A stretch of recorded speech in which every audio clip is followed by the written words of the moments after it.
Hello everyone, মাসে অতুল সাহা। এই ভিডিওটা জাস্ট ফর নিট অ্যাসপিরেন্টের জন্য বানাচ্ছি। তোদের নিট অ্যাসপিরেন্ট যারা আছিস তাদের 4th মেতে ফাইনাল নিটের এক্সাম, ঠিক আছে? ততদিন যেন ফুল কনসেন্ট্রেশন সহকারে পড়িস ভাই। আর আগে যা টাইম ওয়েস্ট করেছিস, কিন্তু এই কয়টা দিন যেন ফুল কনসেন্ট্রেশন সহকারে নিজের পুরোটা দিয়ে পড়ার চেষ্টা করিস।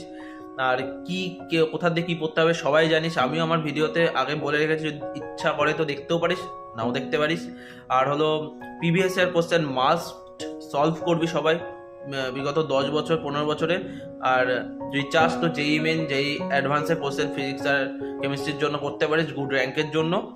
আর হলো আমারও এক্সাম আছে সামনে, তো আমার exam I think final MB চলবে, তো আমার এপ্রিলে এমবি শেষ হয়ে যাবে। তারপর আমি চেষ্টা করবো ফুল একটা ভিডিও আনার। বাট তোরা কিন্তু ফুল হার্ডওয়ার্ক সহকারে পড়বি, কারণ 4th মেতে যেন তোদেরই দিন হয়, ঠিক আছে? অল দ্য বেস্ট, ভালো করে হার্ডওয়ার্ক কর, ভালো করে পড়াশোনা কর। Bye bye.